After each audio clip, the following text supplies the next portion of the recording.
Hi there, it's Michael Thorne from Remax Little Oak Realty in Langley, BC, and one of the co-hosts of Mobile Agent TV, bringing you part 3 of how to build and engage your audience on Facebook. Now, in this part 3, we're going to tell you really how to go about engaging and having a conversation and building a really great following on your Facebook fan page. In part 1, we talked about why it's important to have a Facebook fan or business page. It's kind of called the same thing.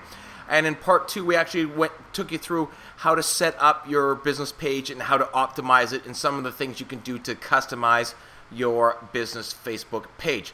But in part 3, this is really where the rubber meets the road. This is really what makes the difference between a really successful Facebook page and one that just sort of, sputters around and really doesn't generate any engagement or conversation or business. So one thing I wanted to clear up just before we really get into the presentation is something that I touched on in part 2, and that was the fact that you can engage as yourself, as Michael Thorne, or you can engage as the brand My North Langley. And one of the things I failed to really point out, if you post on your page as yourself, the individual, it doesn't go out to your fans' news feeds, right? It only gets posted on the wall under the post by others. When you post as your brand, it will go out into your clients' news feeds or into your fans' news feeds, and that's where they're really going to consume your content, is in their own news feed. So I just really wanted to make sure that people understood that difference. But when you want to post as yourself, it's when you want to have a really personal conversation or step away from your brand in the actual engagement with your fans.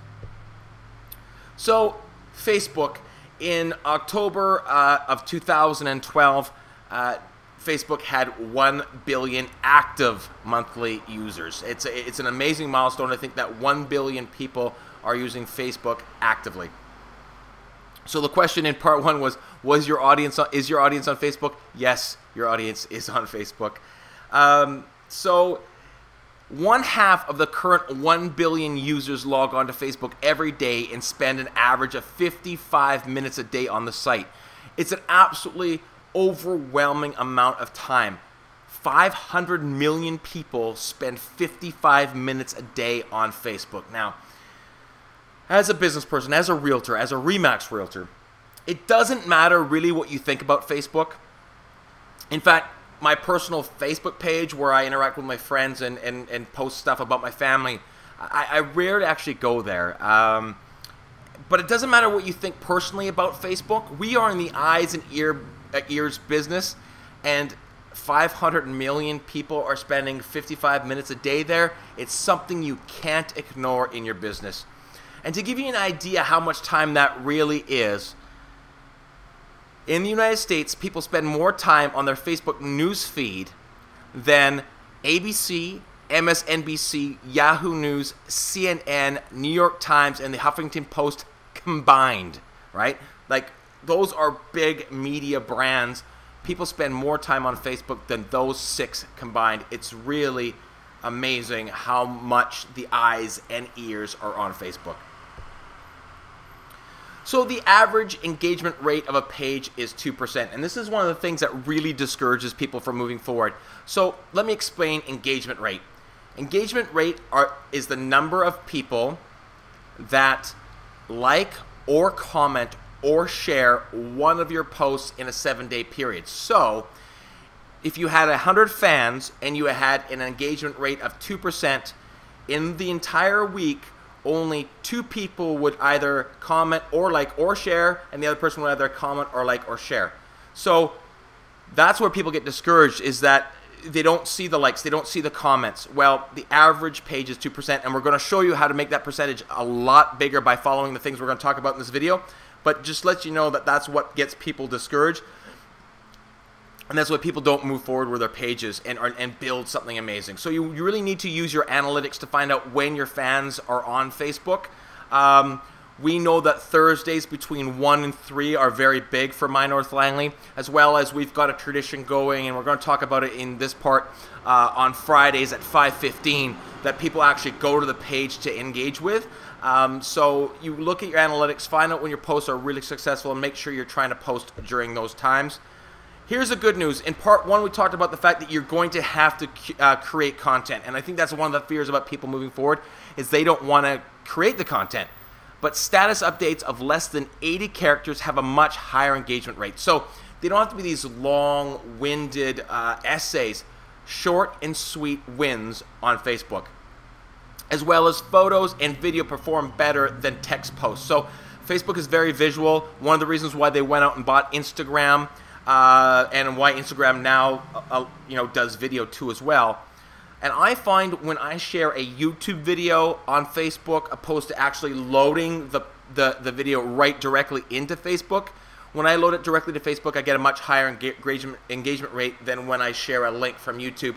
Facebook doesn't like you leaving Facebook, so the things that you can keep on the page are better, but photos and videos perform better. So if you do have a post, try to put a photo with it, and your engagement rate will start to go up.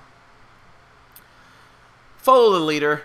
Don't reinvent the wheel. Really find out what works and mirror them. So you can go to a website called socialbaker.com, and from there you can track the top Facebook pages for fans, for engagement in your industry, in all industries. So you can go to socialbaker.com, pick 3 or 4 pages that you really like. Now, they don't have to be real estate pages, it can be anything. Disney is a great Facebook page to see how they engage with people. But go there and pick a couple of Facebook pages and go back and look at their past 30 posts. Find out how often they're posting, how they're engaging, the length of the post, how many photos and videos are in their last 30 posts. Go back and find out pages that are doing it well and copy what they're doing. Now, it's important not to overlook the value of weekends, posting on the weekends, because 80% of all posts are Monday to Friday, 9 to 5. Now, the reason why this is because businesses have now hired people to do their social media, and those people work Monday to Friday, 9 to 5. So during the week, there's a high engagement rate, but it's very, very noisy. And it's amazing how you can post later at night and think about when you're on Facebook. You're on Facebook 11 o'clock at night, just before you go to bed. You see what's happening. You wake up in the morning at 7:30 or 7 o'clock in the morning, have a cup of coffee, and you're engaging on Facebook then. So, and on weekends too as well. For an example, the My North Langley Meetup group got an email at 9 o'clock at night, which was midnight in New York. And it was meetup.com letting us know that the My North Langley Meetup group was going to be featured as on the landing page of the meetup.com website for the next 24 hours. And I kind of thought it was pretty cool. So I took a snapshot of it, a screen capture of it. I made it into a post, and I had it posted out by 9:09 that night. And the engagement that I received at that time of night was amazing. People saying congratulations and well-deserved and this sort of thing. So, you know, you can post in other times than 9 to 5 and Monday to Friday. So look around, find out when other posts are successful with you, and then find out if that's when your audience is on the page. Include a clear call to action whenever possible in your post. So if you want people to share your post, say, please share this post. If you want people to comment, say, you know, please comment below, or click like button. You know, ask people what you want them to do, and they will do it for you. And we find that when you end with a question, our engagement rate is much higher than when we lead with a question and end with a statement. So we try to start with a statement and end with a question, and we find that our engagement rate goes up. And you really have to watch the tone of your questions. You stay away from who, why, what. Those are very, very direct, very aggressive words, and lean towards the more should, would, where, and when. You know, asking for advice or asking for their opinion does much better than the who, whys, and whats. Now, how often should you post? This is a question we get all the time. Well, when you consider that the average business page updates their status every 16 days and the average Facebook page has an engagement rate of 2%, it's clear that that's not enough. But there is also too much.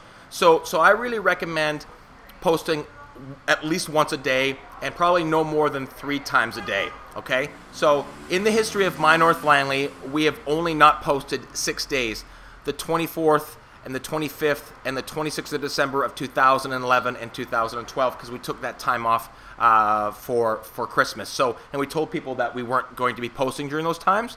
So, but we post every day because it really affects your EdgeRank, and we're going to get into that. But that's what I recommend you do, is post every day. So spread out your posts. I see this all the time. People post 4 things back to back to back. And it's bad for a number of reasons. Number one, you're only going to get people to see the post that happened to be on Facebook at that time. So you're only catching that very small segment, where you're better off posting one in the morning, one in the afternoon, and one in the evening, right? So you're spreading them out. And then number two, if I ask a question and then post something else right after, it really sounds like I'm not interested in hearing your answer, right? So if, you know what I mean? So if someone says, what do you think about something, and I post right after, you're not even waiting for me to respond to your post and to engage with you. And the other thing, if you have 4 posts, post one in the morning, one in the afternoon, and save the next 2 for the next day, and then you don't have to worry about your posts for the next day. So really be mindful of how you spread out your posts. And have a clear and specific theme about your page. You know, let's talk about the questions we asked back in part 1 about the questions you should be asking before you start your Facebook page. So 90% of the time on My North Langley, we talk about things that are important for North Langley. You know, things that are happening in our community. And every once in a while, we you know, steer away from that, or something else happens that we want to ask questions about. Something we do at 5:15 every Friday night, for example, and we'll talk about that. But you really have to stay on your theme. Remember, people came and exchanged their like for certain content, what you promised them. You have to deliver on that. So the other piece of advice is post like a human and not like a brand. There was a great study about Facebook down the States where 2 burger joints posted almost the exact same post the same time on the same day. One of the posts said, our burger special today is, you know, a double cheeseburger with bacon and lettuce and a beer for $12.95. Well, the other burger restaurant posted, hey, it's Friday, you've had a long week, come down, celebrate with your friends, have a beer, and have a few laughs, sort of a thing. The engagement rate on the second post was way, way higher than the first one, because the first one was saying, here's a product we want to sell you, right? And opposed to, this is what our product's going to make you feel like. You know, talk about a human, talking about the fact that you understood that was Friday and that they were going to hang out with their friends, and we're talking about the emotion. So make sure that you're posting like a human and not like a brand. So, on average, 16% of your fans see your posts, right? So if you have 1,000 fans on your fan page, on average, only 160 of them are actually going to see your posts. But you can do things to make sure that's much higher. For example, here's 3 posts back to back to back from back in the fall, when we probably only had about 700, 800 people on My North Langley. One of the posts had 1,009 people see it, which is more than the fans that we had. The other one had 974, more than the fans that we had, and one had 727, all in a row. So we're getting above 100% of our fans seeing our posts because of the way we engage and have people engage with us, and how we've been able to not manipulate, but play off of EdgeRank, which the secret sauce of Facebook is EdgeRank, and we're going to talk about it right now. So this formula is EdgeRank, and there's 3 components to EdgeRank. So number 1 is affinity. The affinity is the relationship any one particular fan has with your page. So if one fan is always commenting, liking on your posts, Facebook says that one fan has an affinity with your page, right? There's a relationship, so they know that this page is important to that person. Likewise, if someone becomes a fan of your page and never comments, never shares, and never likes, and it's been a year since they've ever engaged with your page, Facebook goes, well, this page isn't really important to this person, so we're not going to show that post to that person. Okay, so that's affinity. Number 2 is weight. How much weight any particular post has. So if you post a photo and in the first 5 minutes you get 3 or 4 likes, Facebook says, oh, this must be content that is important or that has engagement. So let's show it to another 100 people, and there's 5 or 6 more likes. So let's show it to more and more and more. But if that post goes out and there's no engagement from the first 150 people that see it, then Facebook says, well, this post really doesn't have a whole lot of weight or a whole lot of value. It's just a post, so we're not going to show it to more people. So that's weight. The third thing you've got to be aware of is time decay, right? So as time goes by, Facebook pushes your post down as far as it's important. So a Facebook post has a lifespan the same way a tweet does, all right? So time decay. As time goes by, your post becomes less and less visible to your fans. So the lifespan of a Facebook post is about 4 hours, right around the 4-hour mark. So in the first hour, 50% of the people that are going to see it are going to see it within the first hour. After 4 hours, 70% of your likes happen in the first 4 hours. And after 22 hours, 95% of the engagement has come and gone. So it's really that first 4-hour chunk. So you might not want to post at midnight or at 1 o'clock in the morning, right? Because 4 hours goes by, your fans aren't on your page. So if your most critical time is 1 to 3 o'clock on Thursday, post at 12:30 or at 12:45 or right at 1 o'clock so that you're maximizing the exposure of that post to your audience. And we wanted to go ahead and test this. Now, this is the old Facebook format from a year and a half ago. But we wanted to test that, so we watched to see if that was really true. So here's our post. Click like if you're interested in local food, right? We are on topic. We're talking about local issues, which My North Langley does. A clear call to action, please click like. And I kept it under 80 characters, right? So those 3 things I've done that we've already told you should do. Stay on theme, less than 80 characters, call to action. So after 27 minutes, we had 16 likes. And this is back when our page had 400, 300 fans. I don't know what it was back then. It's been so long. And so then after 2 hours, we had 32 likes, and I piggybacked the post. So I knew that our next meetup was going to talk about local food. I had 32 people say that they liked the post, and then I added a comment say, oh, by the way, the 32 of you guys are interested in local food. Our next meetup group is going to talk about local food issues, right? So I was able to piggyback on that. And then after 22 hours, we had 42 likes and probably ended, or 40 likes, probably ended up with 41 or 42 likes. So you could see how initially there was this big rush, and then after 2 hours, we had the majority of it, and then some more came along to the 22-hour mark. So it really lets you know that that first 4 hours of your post is really critical. Now, we're silly. Tyler and I, who run My North Langley, are silly, and we have a sense of humor. And not every Friday, because we missed the odd one, but usually on Friday around 5:15, we totally go off topic and we ask a this or that question, an A or B. And it has nothing to do with My North Langley. So what we asked in this one, we call it Quick Poll Fridays, we asked which one is worse, A or B. So once again, we asked a question, we kept it under 80 characters, we added a photo, all the things you should do, and we didn't take ourselves too seriously. And give you an idea of the engagement that we have. You know, these are the and a lot of people could have just said A, but they said A and the reason why and B, and it's hilarious. And the engagement that went back and forth, and it kind of went viral, and we had a bunch of people get exposed to the page that hadn't seen it before. But just gives you an idea how powerful something just simple as this guy's got a fanny pack and this guy's wearing socks with sandals, which is worse. And so you are allowed to leave your topic to show your personality. And it's really important, and we talked about it, I think, a lot in part 1 and probably in part 2 as well, about the page has to reflect your personality so when people can get to know you, so when they ask you to come in and be a professional, they already know who you are. So, and first of all, don't take yourself so seriously. They don't want you to take yourself seriously.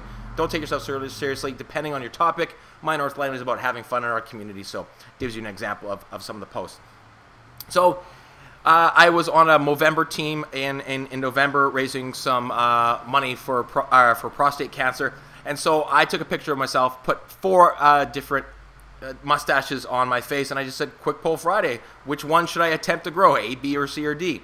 And after an hour, we had 26 comments or something like that. But what I really want to show you is sort of the organic versus viral exposure. So 202 people that saw that were organic, meaning they saw it because they're fans of My North Langley, and 92 people, 1/3 of the people saw that post because other people were engaging in that post and they're exposed to my brand, right? So every single time there's interaction, your brand is exposed to their group of friends, right? So this is what it looks like. This is on my personal page. I happen to be friends with Calvin, and Calvin happened to like a post about My North Langley. So it shows up on my personal news feed as Calvin liked this link.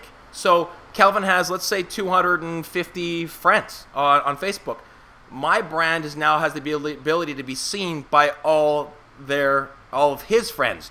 So every single time you get a comment, a like, or a share, your brand is being spread wider and wider and wider, and that's where that viral component versus the organic comes into play. So here's an idea of how big that net can go very, very quickly. This is back when we had 920 fans on My North Langley, and the friends of those fans, just the friends of the 920 people, equaled almost 200,000 people. So if in a week all 920 people commented, liked, or shared on our post, we'd have the ability for our brand to be exposed to 200,000 people. So let this encourage you. If you have 200 people on your page and you go, well, you know, I've seen pages with 2,000 people. If you have 200 people on your page that are engaged, you're getting your brand exposed to, you know, 20,000 people or 15,000 people or whatever the total ends up being. So that's the amazing thing, is that sphere is right around there, and you can really get your brand out to a large, large group of people very, very easily. So this gives you an idea of how viral reach works. So the column I want you to look at is that reach column. That's the number of unique people that saw the post. Keeping in mind, right now, as we talk, My North Langley has 1,430 fans. That first post, 13,800 people saw that post, right? And that's an unpromoted post, right? No, didn't pay to promote it, didn't pay to push it. That went out there. Our next post, 7,000, 6,000, 4,000, 4,000, 3,000. You know, this is because we're putting out content that people are engaging with. We've created a very high edge rank. We really encourage conversation, and so our brand is exposed all the time, and that's how My North Langley grows organically. We've really avoided advertising My North Langley because we want the fan to come organically, because I think there's a different type of relationship when you grow organically, and that doesn't mean you shouldn't run contests and you shouldn't advertise your page, but you can grow very, very fast by having an engaged audience, and that's really the difference between a page that does okay and a page that does really well, even with a small amount of people, right? Like, we've had a lot of success on My North Langley, and we don't have, you know, 5,000 or 30,000 followers, right? And you don't need to have that. We had success when we had 400 followers. Like, at Christmas time, My North Langley goes out and we challenge the fans of our page to help us sponsor families, right? We break the needs of a family in our community down into 10 subsections, and we ask families to sponsor them. Well, the first year we tried it, we had the first family sponsored in 24 hours, so we went out and got another family. That family was sponsored in 24 hours. So the following year, we got four families got sponsored 24 hours, 24 hours, 24 hours, 24 hours, right? Because we had this relationship with the people that liked our page or had a relationship with us and the brand. This year, we're going to try for 6 or 8 families to sponsor in our community. So we have the ability to become, like I said in part 2, bigger than the buying and selling process in our community, right? We have the ability to be stopped in the street where people say thank you very much for what you're doing on the page. And Trish started This Is Fort Langley, Facebook.com/This Is Fort Langley, like 4 months ago. She's already up to almost 700 people in a very smaller segment of our community that we work in. And she has a highly engaged page, and a lot of really cool things are happening there. So she's taken the things that we've learned building this page and other pages and applied it, and it's amazing how quick a community can rally around you, where you can become the social mayor of whatever your Facebook page is about. So you guys will understand this metaphor, you know, this 20-80 sort of rule that is in real estate. But once again, I think people give up on their pages because they don't see their interaction. So 85% of the people, or 20% of the users, make up 85% of all the content interaction on Facebook, right? So it's a 99-1 rule average, and we're way more than that. But it says that 90% of your fans are lurkers, right? They're never going to comment, never going to share, never going to like any of your posts. They're there, they're reading it, they're enjoying what you're doing, because they're not unliking your page, but they're lurkers. They're not the type of people that are going to engage in the page.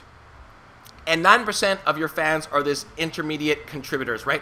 They will engage when something's really important to them. Last year, our local basketball team went on to the BC Championships and won the provincial championships, our high school team. And, you know, I was posting, as an alumni of the high school, I was posting comments about it, and it was kind of a big deal for our community. We'd never had won the championship before. And I kept on seeing comments and likes from people that had never engaged on the page before. You know, they all of a sudden were engaging. Every single time I talked about the basketball team, here these 7 or 8 different people were engaging. And I realized it was the parents of the kids on the team, right? Those are the intermediate contributors. They will engage on the page when what you're talking about is really applicable to them. Then they'll engage. And 1% of your fans will be heavy contributors, right? Every single time you post or ask someone to share or ask them to contribute or comment, they will. And I think on My North Langley, we've been able to get the numbers near the top of the pyramid a lot larger than 1 in 9, but we've worked at that. So this is an average rule. And so, once again, you've got to go back on those analytics to see how many people are actually reading the posts, watching the videos, because they're lurking, they're just not commenting. So Facebook ads, you can run Facebook ads on Facebook and to promote either your page or a particular post. And they're really, really powerful, and in the big scheme of things, really, really inexpensive. So let me show you how they work. So this is my personal page, right? And these are the ads that I see on the right-hand side, and I sort of want to go through them with you. So these ads are for me, and only for me. You wouldn't see the same ads. Number 1 is North Langley Paint. It's advertising that to me because Facebook knows that I live in North Langley, right? So it's exposing to me to an ad that's in my community. Number 2 is for a competition that happens up in Whistler called Tough Mudder. It's a crazy endurance, crazy race. And the reason why it's showing it to me is because it has asked Jordan Sparrow, a friend of mine, is a fan of that page, so it's advertising to friends of fans, right? So it's putting social proof. It says right on the bottom, like this because Jordan does, right? So it's this peer pressure, this social proof that's there.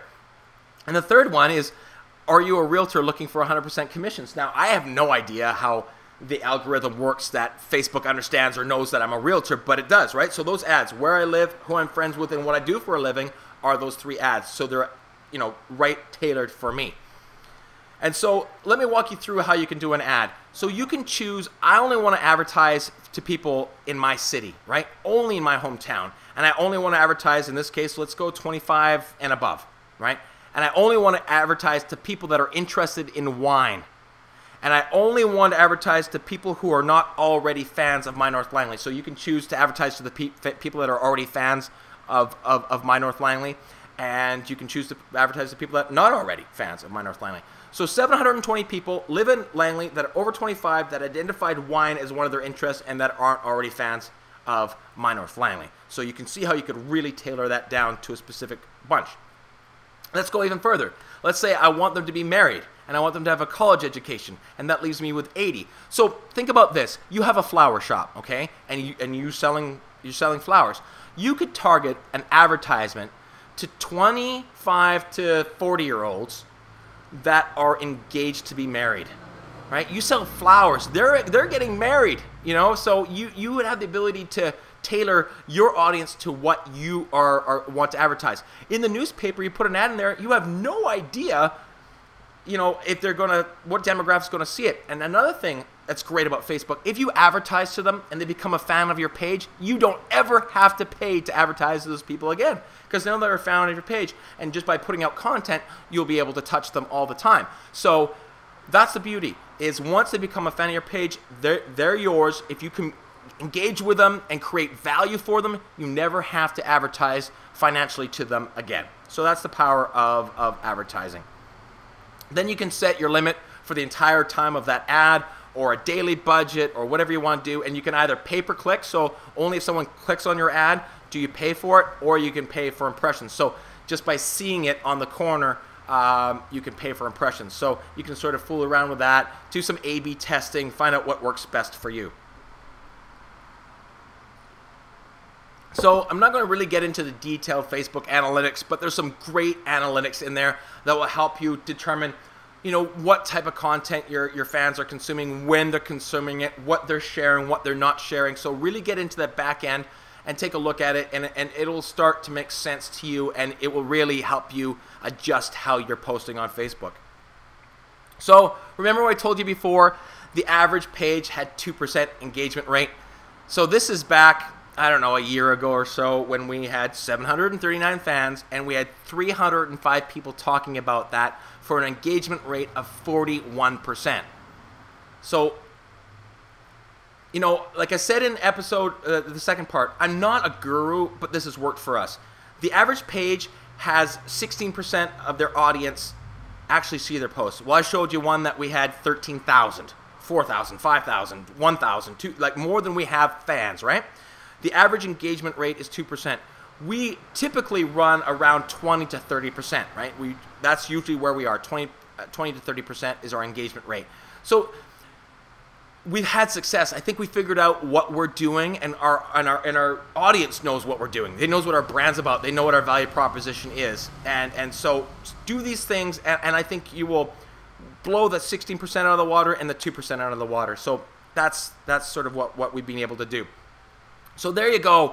Part 1, go back and take a look at it, why you should have a business page. Part 2 was about actually how you go about, setting up your Facebook page and optimizing it. And here in part 3, we talked about how you go about building an engaged audience, how you get them to communicate, to have a conversation with you and your brand. If you have any questions about this presentation or anything else you've seen on Mobile Agent TV, do not hesitate to send me an email. You can get me at mobileagenttv@gmail.com. Thanks for watching, and we'll talk to you soon.